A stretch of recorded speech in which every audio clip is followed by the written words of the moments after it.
في الجزائر، وعقب انتهاء أول جولة من الانتخابات التشريعية في عام 91، فاز الإسلاميون من الجبهة الإسلامية للإنقاذ. والقوة الاستعمارية القديمة لا ترغب بوجود جمهورية إسلامية على أعتابها، منحت دعمها الضمني للجنرالات الجزائريين. بين الجولة الأولى والثانية شاركت بشكل متواضع في اتصالات بين الجنرالات وفرنسا. ذهبت إلى قصر الإليزيه مرتين أو ثلاثا. منحهم ميتيران موافقته بشكل ضمني، ولكنه واضح تماما، ليس بشكل رسمي، ولكنه كان واضحا. منح موافقته على عدم إجراء الجولة الثانية من الانتخابات.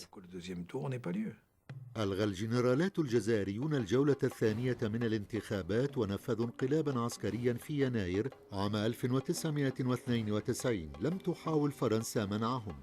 أصبحت هدفا لهجمات الجماعة الإسلامية المسلحة GIA. حصلت هجمات مناهضة للفرنسيين في الجزائر عام 94. في ديسمبر اختطفت الجماعة الإسلامية المسلحة طائرة إيرباص وأخذتها إلى مرسيليا، ثم توالت الهجمات في باريس. لم يصل الوضع لهذه الخطورة منذ الموجة الإرهابية في الثمانينيات.